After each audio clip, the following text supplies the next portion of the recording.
Hello dear students, welcome in ASC starter. Dear students, जो आपकी worksheet number 50 है, ठीक है, सामाजिक विज्ञान की, सोशल साइंस की, उसके सॉल्यूशन जो डीओई की तरफ से इशू किए गए हैं उसी के बारे में हम डिस्कस करेंगे। और उससे पहले एक तरीके के नोट्स के रूप में आप देख सकते हैं ये डीओई ने प्रोवाइड किया है, ठीक है। उसके बाद हम सॉल्यूशन को अच्छे से समझेंगे, ठीक है। तो आप पेशेंस से आराम से समझिए, सुनिए और कान में लीड लगाकर आराम से इसे सुनिएगा, ठीक है, ताकि आपको ये जो चैप्टर अगर टफ लग रहा है तो आप इसे 2-3 बार सुनेंगे ना रिकॉर्डिंग को, तो आपके लिए बहुत इजी हो जाएगा, ठीक है। तो देखिए, यूरोप में समाजवाद एवं रूसी क्रांति, इससे पहले मैंने 14 भी वर्कशीट बना रखी है, वो भी देख सकते हैं, ठीक है। तो 20वीं शताब्दी के शुरुआत में भी जार संसद के अधीन नहीं था। जब 20वीं शताब्दी की शुरुआत हुई ना बच्चों, उसके बावजूद भी जो जार था ना वो संसद के अकॉर्डिंग काम नहीं कर रहा था। रूस में उदारवादियों ने इस स्थिति को समाप्त करने के लिए अभियान चलाया। उन्होंने बोला क्यों भाई, जार संसद के लिए काम करे, संसद के अकॉर्डिंग काम करे, ठीक है। तो उदारवादी वो होते हैं जो परिवर्तन चाहते हैं। तो वर्ष 1905 की क्रांति के दौरान उन्होंने संविधान की मांग के लिए, मतलब वो चाहते थे कि संविधान आए, संविधान के अकॉर्डिंग काम हो, ठीक है। तो क्योंकि संविधान अगर बनेगा तो तभी तो जार उसके अकॉर्डिंग काम करेगा, और वो जार चाहता ही नहीं था कि वो संसद के अकॉर्डिंग काम करे, है ना। तो इसी बात को ध्यान में रखकर बच्चों, जो उदारवादी थे ना, उन्होंने सोशल डेमोक्रेट्स और समाजवादी क्रांतिकारियों को साथ लेकर किसानों और श्रमिकों के बीच काफ़ी काम किया। फिर क्या हुआ, साम्राज्य में उनका समर्थन पोलैंड में राष्ट्रवादियों और मुस्लिम बहुलाक की जो क्षेत्र थे ना, मुस्लिम जो बहुल क्षेत्र थे, उसमें इस्लाम के आधुनिकीकरण के समर्थक जो चाहते थे कि इस्लाम में मॉडर्नाइजेशन होना चाहिए, जदीदियों द्वारा किया गया, जो अपने समाज का नेतृत्व करने के लिए आधुनिक इस्लाम चाहते थे, ठीक है, मॉडर्नाइज इस्लाम को वो चाहते थे। तो इन सभी ने सपोर्ट करा। किसका सपोर्ट करा बच्चों? उदारवादियों का करा। अब ये आपको समझ में आ गया। उसके बाद क्या हुआ आगे सुनिए। 1905, ठीक है, ये 1905 है, कि रूसी क्रांति और खूनी रविवार, रूसी मजदूरों के लिए 1904 का साल बहुत बुरा रहा, बहुत बुरा रहा उनके लिए। जो मजदूर थे ना, उनकी बहुत बुरी हालत हो गई बच्चों। क्या हुआ भाई, सुन लो। ज़रूरी चीज़ों की कीमतें इतनी तेज़ी से बढ़ी कि वास्तविक वेतन में 20% तक की गिरावट आ गई। सुन रहे मेरी बात? मतलब उनकी सैलरी जो है ना, एक तरह से 20% कम हो गई। मतलब जैसे अब समय बढ़ता है, महंगाई बढ़ रही है, तो उस हिसाब से सैलरी भी तो बढ़नी चाहिए, लेकिन सैलरी ऐसे बढ़ी नहीं, उल्टा उनकी वैल्यू कम, मतलब सैलरी की वैल्यू कम हो गई महंगाई बहुत ज़्यादा बढ़ने से। समझ में आ गया? फिर क्या हुआ, मतलब अगर आपसे पूछेगा ना कि कौन कौन से वो तर्क थे जो खूनी रविवार घटना के लिए उत्तरदायी हुए, तो आपको ये सब बताने हैं, ठीक है। आगे सुनिए। जब रूसी श्रमिक सभा जो 1904 में बनी थी, कि 4 सदस्यों को तिलोव आयरन वर्क्स, यहाँ काम करते थे, आयरन का काम था, लोहे का, तो यहाँ पर काम करते थे तिलोव आयरन वर्क्स में 4 सदस्यों को उनकी नौकरी से हटा दिया गया। तो मजदूरों ने आंदोलन छेड़ने का ऐलान कर दिया। उन्होंने कहा कि अब आंदोलन छेड़ेगा। फिर क्या हुआ, अगले कुछ दिनों के भीतर सेंट पीटर्सबर्ग के 1,10,000 से ज़्यादा मजदूर काम के घंटे घटाकर 8 घंटे किए जाने, तनख्वाह में वृद्धि और कार्य स्थिति में सुधार की मांग करते हुए हड़ताल पर चले गए। पर उन्होंने कहा भाई हमारी सैलरी जो है बढ़ाओ, भाई महंगाई बढ़ रही है, तो हम 8 घंटे काम करेंगे, हमारी सुविधाओं को बढ़ाओ, ठीक है। तो उन्होंने ये मांग रख दी। इसी दौरान जब पादरी गैपोन के नेतृत्व में मजदूरों का, यहाँ का आएगा, ठीक है, का एक जुलूस विंटर पैलेस के सामने पहुंचा, तो पुलिस यहाँ पर नहीं आएगा, तो पुलिस ने कॉसेक्स में मजदूरों पर हमला बोल दिया। इसमें जो मिस प्रिंटिंग है ना, वो आपको बता रहा हूँ साथ के साथ। यहाँ पे का है, यहाँ पर नहीं है, ठीक है। बाकी आप लाइन पढ़ेंगे तो आपको पता भी लगेगा कि हाँ भाई जो लिखा वो गलत है ना। मैं आपको पढ़ के भी बता रहा हूँ। समझ में आ गया। देखो जो पादरी गैपोन था ना, मजदूरों को लीड कर रहा था, और इसने क्या करा, एक जुलूस जो विंटर पैलेस के सामने पहुंचा तो पुलिस ने कोशिश पे मजदूरों पर हमला बोल दिया। पुलिस ने हमला कर दिया बच्चों, और इस घटना में 100 से ज़्यादा मजदूर मारे गए और लगभग 300 घायल हुए। इतिहास में इस घटना को खूनी रविवार के नाम से याद किया जाता है। और ये भी लिख देना कि इस दिन रविवार था ना, तो इसलिए खूनी रविवार इसका नाम पड़ गया। ठीक है। 1905 की क्रांति की शुरुआत इसी घटना से हुई, यहाँ पर इसी आएगा। ठीक है, इसी घटना से हुई। फिर क्या है, सारे देश में हड़तालें होने लगी जब नागरिक स्वतंत्रता के अभाव की शिकायतें करते हुए विद्यार्थी अपनी कक्षाओं का बहिष्कार करने लगे तो विश्वविद्यालय भी बंद कर दिए गए। ये जो नागरिक स्वतंत्रता नहीं मिल रही थी विद्यार्थियों को, एक नागरिक को जो अधिकार मिलने चाहिए था ना, वो कोई भी नहीं दे रहा था, क्योंकि ज़्यादा निरंकुश था। वो केवल अपनी मनमर्जी करना चाहता था, अपने राज जमाना चाहता था।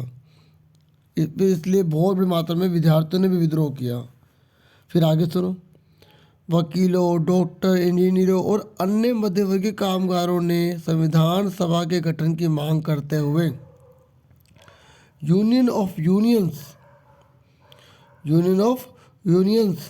की स्थापना कर दी। समझो, वकीलों, डॉक्टरों, इंजीनियरों और अन्य मध्यवर्गीय कामगारों ने संविधान सभा के गठन की मांग की। भाई संविधान सभा बनाओ, कि संविधान सभा बनेगी तो संविधान बनेगा। तो उसकी मांग करते हुए यूनियन ऑफ यूनियंस की स्थापना कर दी। फिर क्या हुआ, 1905 की क्रांति के दौरान जार ने एक निर्वाचित परामर्शदाता संसद या ड्यूमा के गठन पर अपनी सहमति दे दी। असली में मन नहीं था इसका, इसने बोला चलो ठीक है, बना लो भाई, ड्यूमा बना लो। मैंने तो बोला था ना बच्चों, निरंकुशवादी है। तो फिर क्या हुआ, सुनो क्या हुआ।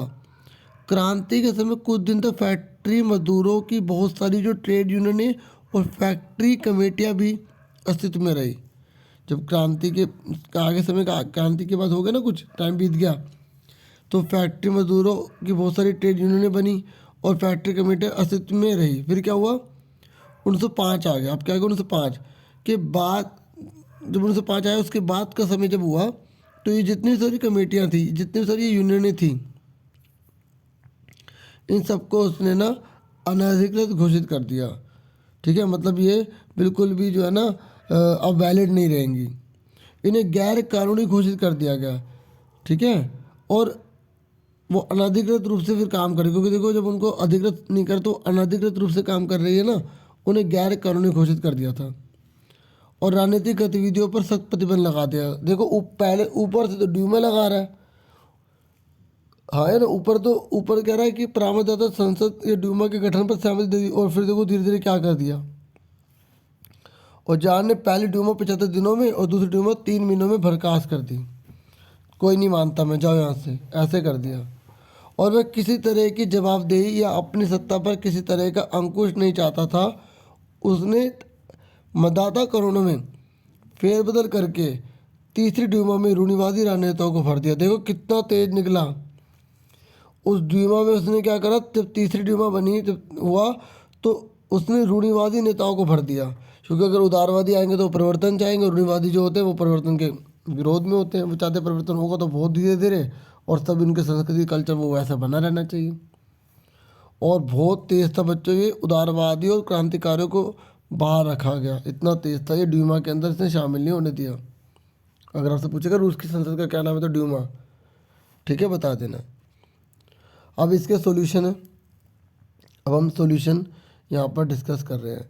ठीक है, तो पहला क्वेश्चन है यहाँ पर कि 20वीं सदी की शुरुआत में रूस में उदारवादियों की क्या मांग थी और उनका समर्थन किसने किया। अभी ऊपर सारा डिटेल में मैंने डिस्कस कर चुका हूँ। ठीक है, एक बार फिर भी पढ़ देता हूँ कि 20वीं शताब्दी की शुरुआत में जार संसद के अधीन नहीं था। ठीक है, इसलिए रूस में उदारवादी ने इस स्थिति को समाप्त करने के लिए अभियान चलाया, और 1905 की क्रांति के दौरान उन्होंने संविधान की मांग के लिए सोशल डेमोक्रेट्स और समाजवादी क्रांतिकारियों को साथ लेकर किसानों और श्रमिकों के बीच काफ़ी काम किया। ठीक है, मतलब वो चाहते थे कि संविधान सभा का गठन हो, संविधान बने, जनता की जो है ना वो बात सुनी जाए, और जो भी ये जो जार है ना ये संसद के प्रति जिम्मेवार हो और उसको जवाब दे, लेकिन जार ये चाहता नहीं था। अब इन्होंने समर्थन किससे लिया बच्चों? तो उदारवाद और मतलब बहुत से लोगों का इन्होंने समर्थन लिया है, जैसे और उदारवादियों की इन मांगों का समर्थन किसने किया, लेकिन उनका समर्थन किसने किया? पोलैंड में राष्ट्रवादियों ने करा, पोलैंड में राष्ट्रवादियों ने करा। और मुस्लिम बहुल क्षेत्रों में इस्लाम के आधुनिकीकरण के समर्थक जदीदियों द्वारा किया गया। जो मॉडर्नाइज्ड जो इस्लाम को अपनाना चाहते थे उन्होंने किया, और अपने समाज का नेतृत्व करने के लिए आधुनिक इस्लाम चाहते थे तो उन्होंने इसका सपोर्ट किया। ठीक है, समझ में आ गया पहला क्वेश्चन आपको। उसके बाद सेकंड देखिए, सेकंड है उन घटनाओं की व्याख्या कीजिए जिसकी वजह से खूनी व्यवहार की घटना हुई। मतलब वो कौन सी घटना थी जिसकी वजह से खूनी व्यवहार की घटना हो गई। ठीक है, देखो 3 नंबर में ज़्यादातर क्वेश्चन आते हैं तो आप 3 पॉइंट लिखेंगे तब भी बहुत है। ठीक है, बाकी पढ़ देता हूँ सारे। कि रूसी मजदूरों के लिए 1904 का साल बहुत बुरा रहा। जरूरी चीज़ों की कीमतें इतनी तेज़ी से बढ़ी कि वास्तविक वेतन में 20% तक की गिरावट आ गई। और जब रूसी श्रमिक सभा जो 1904 में बनी थी कि 4 सदस्यों को तिलोव आयरन वर्क्स में उनकी नौकरी से हटा दिया गया तो मजदूरों ने आंदोलन छेड़ने का ऐलान कर दिया। और क्या हुआ, देखो बहुत सारे पॉइंट आप कोई से भी 3 लिख लेना, बस लास्ट का जो पॉइंट है वो जरूर बताना, ये वाला आप जरूर बताना। ठीक है, अगले कुछ दिनों के भीतर सेंट पीटर्सबर्ग ने 1,10,000 से ज़्यादा मजदूर काम के घंटे घटाकर 8 घंटे किए जाने, तनख्वाह में वृद्धि और कार्य स्थिति में सुधार की मांग करते हुए हड़ताल पर चले गए। ठीक है, इसी दौरान जब पीटर गोपेन के नेतृत्व में मजदूरों को एक जुलूस विंटर पैलेस के सामने पहुंचा तो पुलिस ने, यहाँ पर नहीं आएगा, कोशिश में मजदूरों पर हमला बोल दिया। तो इस घटना में 100 से ज़्यादा मजदूर मारे गए। तो देखो अगर आप, मैं आपको एक बार बता दूं, जैसे ये ना, ये जो पॉइंट है इनमें से तो कोई आप 1 या 2 बता दो, लेकिन ये वाले दोनों बता देना क्योंकि ये जरूर मेन है, ये दोनों मेन है। ठीक है, क्योंकि लिखा है ना, इसी दौरान जब पादरी गोपेन के नेतृत्व में मजदूरों का एक जुलूस विंटर पैलेस के सामने पहुंचा तो पुलिस यहाँ नहीं आएगा, पुलिस ने कोशिश में मजदूरों पर हमला बोल दिया। तो इस घटना में 100 से ज़्यादा मजदूर मारे गए और लगभग 300 घायल हो गए। और इतिहास में इस घटना को खूनी व्यवहार के नाम से याद किया जाता है। और ठीक है, और अगर आपसे जैसे क्वेश्चन थोड़ा चेंज करके बोलेगा कि 1905 की जो क्रांति की शुरुआत है उसके पीछे कौन सी घटना थी, 2 नंबर का आया। ठीक है, तो आप इतना बता देना। ठीक है, लेकिन अगर 5 में आएगा तो आप पूरा इसे बता देना क्योंकि क्वेश्चन थोड़ा बहुत चेंज होकर आ जाता है। तो ये लिखा है ना, 1905 की क्रांति की शुरुआत इसी घटना से हुई। ठीक है, जब जैसे खूनी व्यवहार है ना, उसमें आप ये लाइन नहीं भी लिखते तब भी कोई बात नहीं, लिख दोगे तब भी कोई दिक्कत नहीं है। और आप जैसे कि जानते हैं सब आंसर डीओ की तरफ से आए हैं, तो पूरे परफेक्ट नंबर लाने के लिए इसको आप अच्छे से देखें, अच्छे से करें। थोड़ा बहुत चेंज भी कर सकते हैं, तो कुछ नहीं है। ठीक है, और नंबर के हिसाब से पॉइंट में लिखना अगर आपको फुल मार्क्स चाहिए एसएसटी में। तो लास्ट क्वेश्चन है कि रूस में 1905 की क्रांति के रिजल्ट क्या निकला, परिणाम क्या हुआ। देखिए, रूस में 1905 की क्रांति के बाद निम्नलिखित परिणाम देखने को मिले। कोशिश किया करो ये लाइन ऐसे जरूर लिखा करो, निम्नलिखित परिणाम हुए, ऐसे जरूर लिखा करो, टीचर इससे इम्प्रेस्ड होते हैं। ठीक है, और बाकी अच्छा भी लगता है। सारे देश में हड़ताल होने लगी। जब नागरिक स्वतंत्रता के अभाव की शिकायतें करते हुए विद्यार्थी अपने कक्षाओं का बहिष्कार करने लगे तो विश्वविद्यालय भी बंद कर दिए गए। ये परिणाम निकला। वकीलों, डॉक्टरों, इंजीनियरों और अन्य मध्यवर्गीय कामगारों ने संविधान सभा के गठन की मांग करते हुए यूनियन ऑफ यूनियंस की स्थापना कर दी। दूसरा ये परिणाम निकला। 1905 की क्रांति के दौरान जार ने एक निर्वाचित परामर्शदाता संसद या ड्यूमा के संगठन पर अपनी सहमति दे दी। एक परिणाम ये निकला। ठीक है, बहुत सारे पॉइंट है। अगर 3 नंबर का एग्जाम में 3 का कर देना, 4 का कहते 4 का लिख देना। ठीक है, तो अभी जब ऐसे वर्कशीट कर रहे हैं तो आप इसको ना 3 पॉइंट लिख लें, बहुत है। और पेपर की तैयारी के लिए अगर पूरा लिख लेंगे बाद में आपको फिर दोबारा से वीडियो नहीं देखनी पड़ेगी। अब यह फैसला आपके हाथ में है। ठीक है, क्रांति के समय कुछ दिन तक फैक्ट्री मजदूरों की बहुत सारी ट्रेड यूनियनें और फैक्ट्री कमेटियाँ भी अस्तित्व में रही, शुरू में रही थी ना। फिर इसका परिणाम और क्या हुआ कि 1905 के बाद ऐसे ज़्यादातर कमेटी और यूनियनें अनाधिकृत रूप से काम करने लगी क्योंकि उन्हें गैर कानूनी घोषित कर दिया गया था। ठीक है, और क्या हुआ, और राजनीतिक गतिविधियों पर सख्त प्रतिबंध लगा दिए गए। जितने पॉलिटिकल जो भी काम होंगे ना उनको सब रोक दिया गया, और जार ने पहली ड्यूमा 75 दिनों में और दूसरी ड्यूमा 3 महीनों में बर्खास्त कर दी। उसके बहुत तेज निकला, मैंने आपको बताया ना बहुत तेज था ये। उसने क्या करा, वह किसी तरह की जवाबदेही या अपनी सत्ता पर किसी तरह का अंकुश नहीं चाहता था।